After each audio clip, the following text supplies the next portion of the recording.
You thought Honduras was just turquoise waters and island getaways? Think again. This Central American country hides some of the strangest, most mind-bending taboos and traditions you've never heard of. From fish that fall from the sky to a law that bans two men from riding the same motorcycle. A bridge that leads nowhere. A market where people used to trade their wives.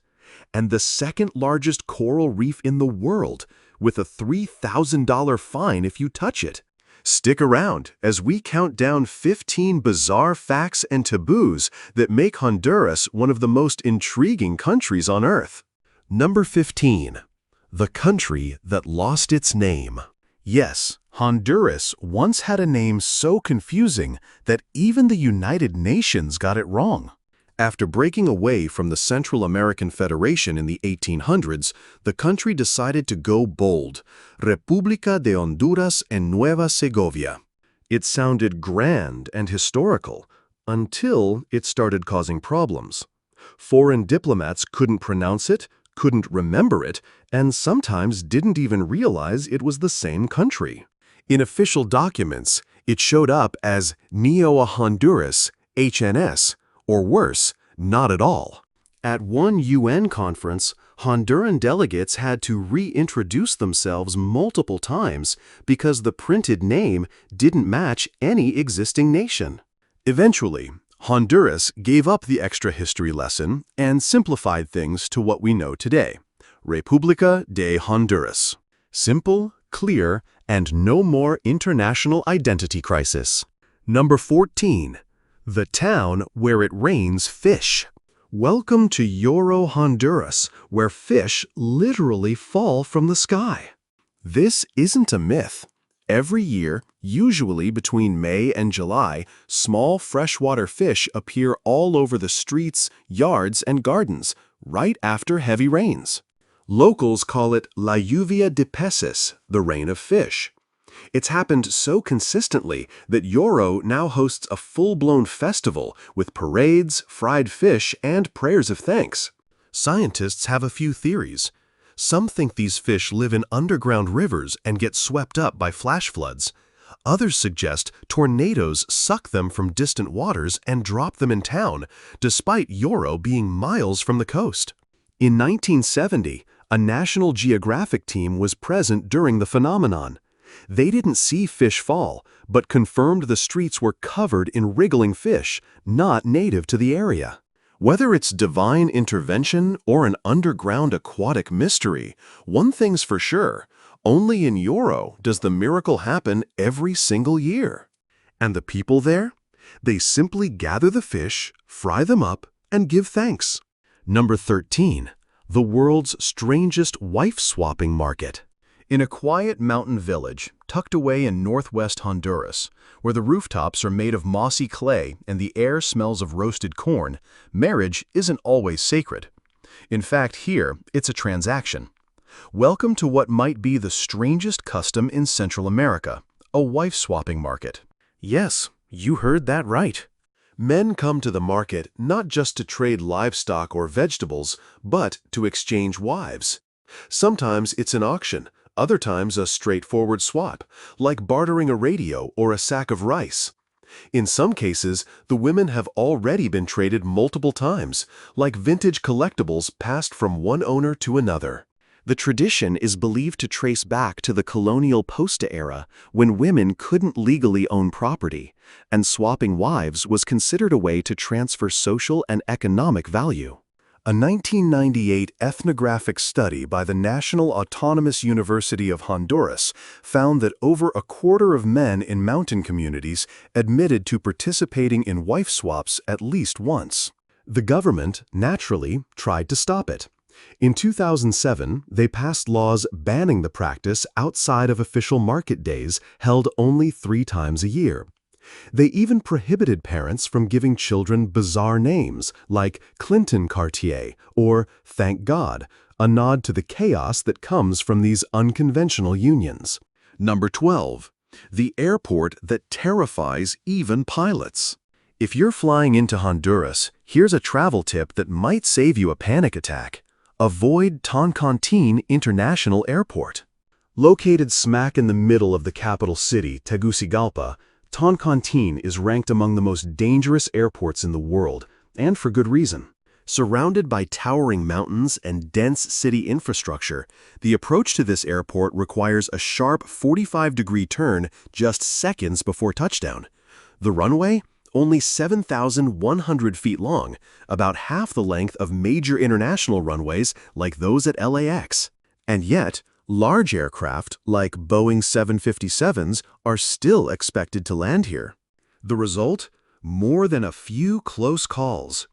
In 2008, a Taka Airlines Airbus A320 overshot the runway and crashed onto a highway just outside the airport. And that wasn't an isolated incident. It's become tradition for passengers to clap upon landing, a mixture of relief, celebration, and pure adrenaline. Even the flight crews breathe easier after a successful descent. If you'd rather skip the thrill ride, try Palmarola International Airport, XPL, just 47 miles away.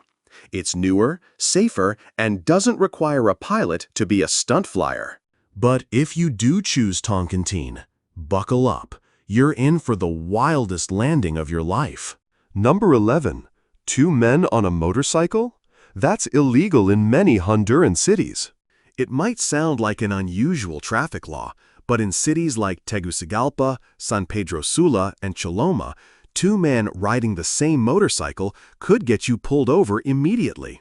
And no, it's not about traffic safety or overloaded bikes. It's about preventing murder. Over the past decade, Honduras has faced a serious problem with motorcycle hitmen. The formula is chillingly simple. One man drives, the other pulls the trigger. Fast, efficient, and nearly impossible to catch. To combat this, officials introduced the Dos Hombres en Moto rule, a security law that bans 2 men from riding together in high crime zones.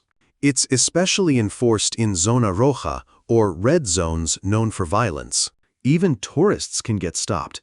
2 male friends on a road trip through a city might be asked for their papers, or even fined. Meanwhile, 2 women? No problem. A man and a girlfriend? Totally fine. But 2 guys, even father and son, co-workers, or brothers, can raise suspicion. It's one of those rare laws that isn't about who's riding, but about who might be riding with intent. Number 10. The island where men don't argue with women. Hidden on the Caribbean coast of Honduras, among the rhythm of drums and ocean breeze, lies a world where women quietly run the show. Welcome to the Garifuna communities, descendants of African and indigenous peoples, where men simply don't argue with women. Not because they're scared, but because tradition demands deep respect. Here, women are more than caregivers. They are landowners, leaders, spiritual guardians, and decision-makers. In towns like Garia, women decide everything from school choices to whether the family sells land or invites relatives for dinner. And when it comes to sacred ceremonies like Dugu, the ancestral healing ritual, interrupting a female elder can get a man expelled from the circle and spiritually shunned. This matriarchal respect is passed down like a cultural code. Tourists have described it as walking into a parallel world, where the rules are written by women, and men follow them not with reluctance, but with reverence. So if you ever visit and see a Garifuna husband calmly nodding as his wife scolds him at the market, don't mistake it for weakness. He's not afraid. He's honoring generations of strength. Number 9. The bridge that leads nowhere. In southern Honduras, near the city of Choluteca, stands a bridge with no purpose. No cars. No river beneath. Just a perfectly engineered structure rising over dry land. This is the Choluteca Bridge, once a symbol of progress and national pride. Designed by Japanese engineers in 1998 to withstand the region's worst storms, it opened just months before Hurricane Mitch, one of the deadliest storms in Central American history. Mitch brought over 75 inches of rain in 4 days, wiping out roads, villages, and lives. But the bridge?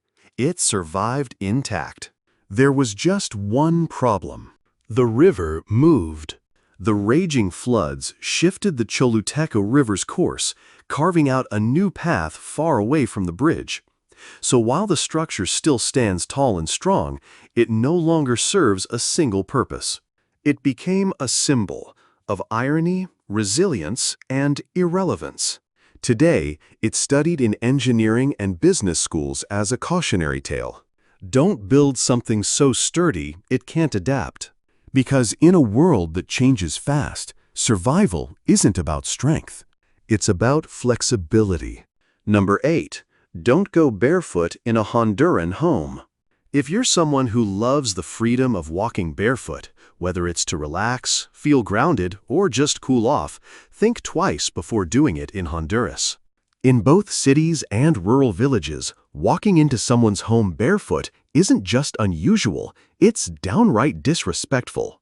Unlike in some cultures where removing your shoes is seen as a gesture of cleanliness, in Honduras, especially in traditional communities, bare feet are linked to poverty, laziness, or even bad manners. In many homes, the sight of someone's bare feet is enough to signal, "I don't respect your house." Some families go as far as putting a sign near the front door. Por favor, no entre descalzo. Please don't enter barefoot. Ironically, Honduras has a tropical, humid climate that practically begs for sandals or going shoeless. But culturally, cleanliness and respect start from your feet up, not your words. Number 7. The only Central American country with 5 ecological zones.